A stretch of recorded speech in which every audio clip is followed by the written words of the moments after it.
Hello, welcome back to another Onkruid video. Welcome to episode 4 of this little Diablo adventure. We made a little upgrade, or a little change, an update rather, to our build, according to what the man that actually wrote the guide on this build himself changed. And it is a change that is very welcome for me, because it makes us more speedy. And that's exactly what I was hoping for. I already kind of felt like this, this animal companion ability that we had in our third slot was not really necessary. And I'm really satisfied that I was in the right there, it seems like, because he also got rid of it. Do I feel immediately as powerful as I used to feel? No, and that is because I need to pay more attention to my discipline meter. My build relies fully on having a large amount of discipline. So I need to be more careful with that now that I have 2 discipline heavy abilities. But once I realized that was the limiting factor to my damage, we are now already back in the money, right? Okay. And what the goal is for today is to farm towards the item Echoing Fury. It's an item that a lot of builds need in their Kanai's cube most of the time. If you are not a Diablo connoisseur and you're not familiar with any of the words I'm just saying, Kanai's cube is a strong and powerful artifact that allows you to store the power of 3 legendary items. And that power then comes available to you without you actually having to equip the legendary item, which normally is the case. Normally, for example, if you would in real life want to cut tomatoes with a very sharp knife, because tomatoes are like hell to cut, they are absolutely insanely annoying, you have to have that sharp knife in your hand, right? Well, in Diablo, they are like, no, just put that sharp knife into this little artifact. That was a very quick rift. Into this little artifact, this little cube, and then that will be a-okay. You will cut sharper or in a sharper manner with any single knife you choose. That's exactly what the cube functions like. I hope that explanation made some sense at least. And we're going to come to the point where our upgrades are going to be failing quite a lot. We might need to invest in another gem, but then again, what other gem is there to invest into? If we do one-hand mystery weapons, will we ever be able to get something other than a bow? I'm not really sure about that. It's going to be quite a difficult process to farm this legendary actually, because, well, it's a weapon that is not normally in a demon hunter's arsenal, and that makes it quite hard to find that weapon anywhere. Makes it quite difficult for that weapon to appear, but we are going to keep on trying. We might go into regular rifts a bit, because those are a lot of fun as well. Normally, you have to steer clear from them as much as possible if you're like really getting into the nitty-gritty part of Diablo, the min-maxing perfectionist stuff. You never run normal rifts except to get enough Greater Rift keystones to go back to Greater Rift farming, because Greater Rift farming is like the only thing that grants you experience.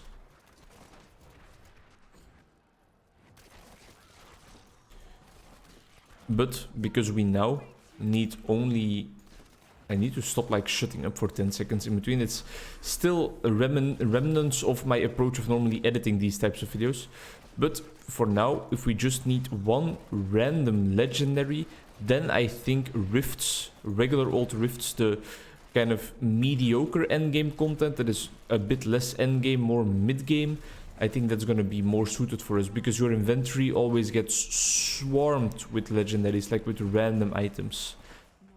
The only downside is that, well, we are then not going to be getting any experience at all. And that's quite sad. That's maybe one of the biggest downfalls of Diablo Endgame, is that there is only one viable option, really. Whereas in something like Path of Exile, you could go for completing your Atlas, you could go for Delves, you could go for all different types of content. Here in Diablo, it's just like, oh, you don't want to run Greater Rifts? Well, bye. See you next season. Then again, the Greater Rift system and just the satisfaction that these types of Greater Rifts give are already like insanely rewarding. So it's not the worst feature, definitely. It's not like you have to do something in the endgame that you don't actually want to do. That's not the case at all, but it's just limited in options. And for some people, I think that might be a bit of a turn off. That might be a bit of an anti-selling point, if you will, you know? Just having one viable endgame option. And to be honest, like, there's really, if you want to be really serious about Diablo, there's not that many early or mid-game options either. Then again, I'm not one for gatekeeping. You can play this game however you want it, in whatever way you enjoy it the most. Let's upgrade this gem for a little bit, even though it doesn't matter because it's useless upgrading it. You can play the game whatever way you want. I don't want to gatekeep. If you want to play in not the most efficient way possible, more power to you. Doesn't matter at all. Again, I don't think we're going to be able to get it through that Kadala process. But let's switch to our speed farming build and let's just get straight into some regular rifts. Another beautiful thing about this series, of course, is that I have very loose goals that can change. I am flexible because all I have to do is press the record button. Save this, equip our regular old rift build, and then I think we are just ready to rock and roll. Let's deposit our gems for a second really quickly, make all the space in our inventory that is possible, and go to our follower. Change the Oculus Rift ring into the Everest band because we want to be able to pick up all the gold, and then I think we are ready to rumble, ready to rock and roll. Let's see. How are we gonna fare? Do you think we're gonna get the item this video already? I don't know about that. I think that's maybe a bit wishful thinking, but we are gonna try at least. There we go. First set item achieved already. A little bit of damage on my face there, but it was my own fault. I was being a bit careless. We are looking for legendary items. Is that it? Is that the item we are looking for? It's crossbow, so it's not. We're looking for a mace. I think at least it's a mace. It's a one-handed weapon, and I think that it is a mace, but I'm not that familiar with all the different classes of weapons Diablo uses. Look at this build, man. How can you not enjoy this? It's so insane. It's just clearing every single screen one after another throughout the entire rift in quick succession as well.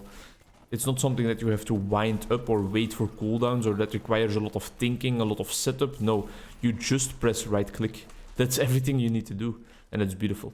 Beautiful for me. Probably not the type of gaming experience a bunch of other people might be looking for. They want something with a bit more depth, a bit more variability, a bit more skill. Not for me though. The only thing I am deriving from games lately is comfort. Comfort after a long, hard day of working. And therefore, it doesn't need to be difficult for me. It needs to be as enjoyable as possible. And playing with builds like this is definitely very, very enjoyable for me. There we go. Because we are just farming for legendaries, I'm gonna try and complete the rift a bit further, because other monsters can definitely also drop like a lot of legendaries still. A cloak. Well, then again, I mean, rifting, alright, not the best approach for endgame grinds, but we are gonna collect a whole lot of greater rift keys to get back into that grind. If by the time we need to get back into the grind, I'm not burnt out from the season yet. But for now, I don't see that coming up all that quickly. I don't feel the feeling creeping up on me yet of like being done with the season. It's definitely gonna come, because I mean, you can't just play the season forever and keep enjoying it, unless you are a neckbeard degenerate like me and my friends, of course. But Enchanter's Focus is not what we're looking for. We're looking for a one-handed weapon. How have you guys been doing? I've been doing great. I've been feeling vital. I've been feeling invigorated. I don't know the right word. I've been feeling energetic, happy. Feeling like my life is lived in a valuable manner, all because I have made the decision to record this second screen monitor content. Second monitor content. It helps me so much that I realize that I am still working on my values, on my goal of becoming a YouTuber, on my dream of becoming a YouTuber, but that I am not torturing myself with having to spend too much time on it, and therefore not being able to live a happy life without too much stress. It's not that the YouTube thing ever gives me stress, like literally not ever, but the time invested in YouTube makes me invest less time in things like writing reports for work and stuff, and that can sometimes make me stressful, or gives me less time to read up on new therapy techniques, give me less time to read up on diagnostical tests that I'm gonna have to administer next week, which is definitely something that I'm still gonna have to look into and I'm not looking forward to. Diagnostical research, just not for me. Definitely not. I respect people that do it in their work and that derive value from it, but no. For me, it's way too arbitrary. It feels way too strange. It's just not a good look, really. I would much rather focus completely on just being the best therapist I can be than also having to invest so much time into becoming a good diagnostic researcher, knowing all the tests, knowing how to score them, knowing how to write reports on diagnostical research, because that's also like a huge time sink. No, I would much rather read books from Dirk de Wachter, read books from Jalom, read books from Gendlin, read books from Rogers. Just anything that I can do to become a better therapist. Final try in one-handed weapons? Nope, it's not gonna happen. Did we get it in this rift? No, we did not. But as you can see, it's just an inventory full of legendary items. We did not gain any experience, as I told you before. It's not an ancient restraint, so we don't really need to look into it. Another tip I got from Rex Anterex's video, one of the most well-known Diablo content creators out there lately, and for good reason. He makes great guides. Give me the next rift, please. He made an update video on his like endgame farming guide, which was all about, for example, principles as the town is lava. You should never... Ooh, yeah, this is great, A little blue goblin action. Oh, yeah. You should never spend too much time in town, because the town is to be looked at as lava. A variation on the game, the floor is lava, right? Where you can't spend any second on the floor. It's the same with the Diablo town. Because, to put it bluntly, if you're standing in town, you're not gaining anything. You're not gaining gold, experience, gems, levels. Well, experience and levels are the same thing, but you're not finding new gear, you're just standing still. And that's something you need to avoid. You need to be as efficient as possible. And again, yet again, you don't have to be. You can do whatever you want.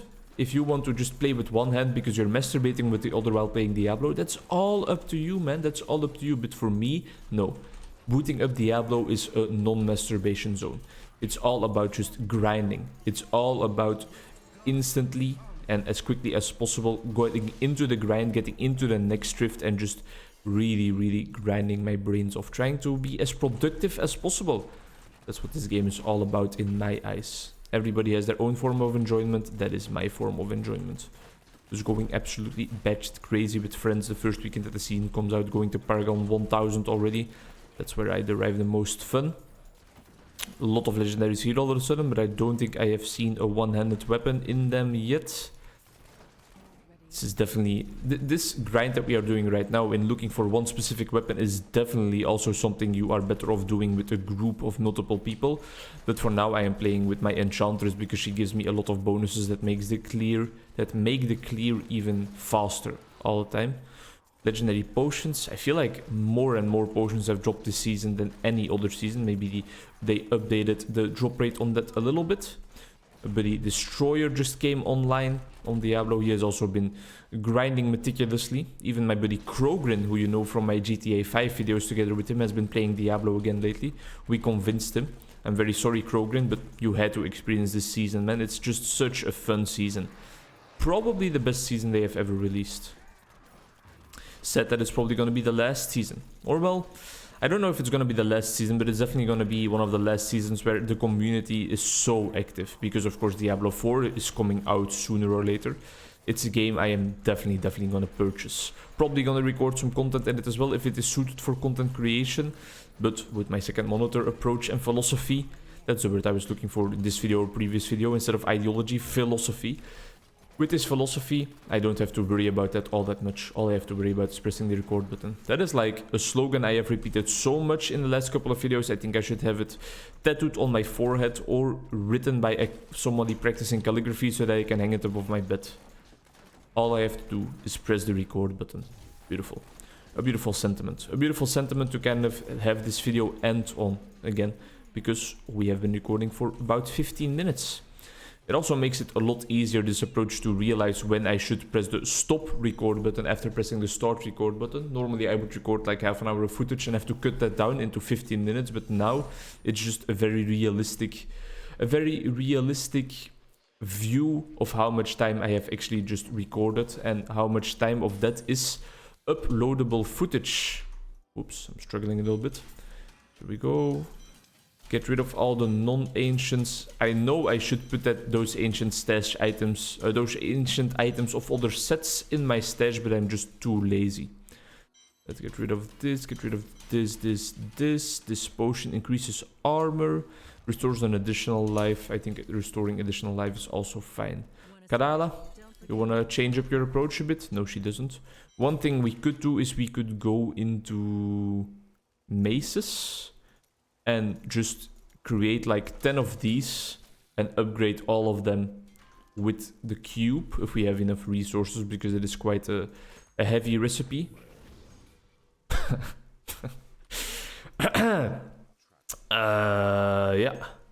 Yeah, and then I think, yeah, and then all we have to do is, oh, be careful, not in this build, or well, also in this build, probably also in this build, right? Either way, let's go into the build that we actually wanted to do it for. Let's equip it, let's change up the weapon here, and there we go.